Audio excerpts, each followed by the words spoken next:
classified proposal has been drawn up by the U.S. Navy to respond to China's military aggression. Defense officials describe it as a global show of force. On Sunday, the Chinese warship came within 45 yards of the USS Decatur, challenging the American ship presence in the South China Sea. That near collision, one of many troubling developments with China. Let's bring in Will Ripley live from Hong Kong with the latest. Phil, Will, where are we headed? Well, we just don't know, Dave. First of all, the U.S. Navy has yet to decide, apparently, whether they're going to go through with this show of force, which would occur on 1 week in November with, these freedom of navigation patrols, where the U.S. sails ships and flies warplanes very close to disputed islands in the South China Sea, the Spratly Islands, where China has built up a considerable amount of military infrastructure. Now, the U.S. does this on a regular basis. That's why there was this close call, this near collision over the weekend on Sunday. But this, what they're talking about potentially is more frequently, in a kind of a concentrated period of time than what we've seen before, with the potential for China to respond.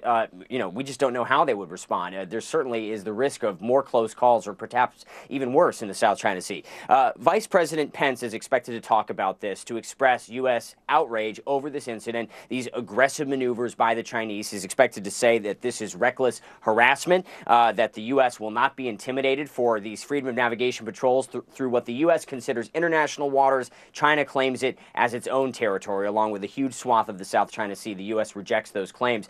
But the Vice President is also expected to attack China on a different level, and I'm going to bring up a quote from part of what his speech is expected to address in the coming hours, saying, quote, "What the Russians are doing, election meddling, pales in comparison to what China is doing across this country." So he is talking about these targeted tariffs on red states, part of this trade war between Beijing and Washington, saying that China is trying to target the exact voters financially that could potentially turn against President Trump.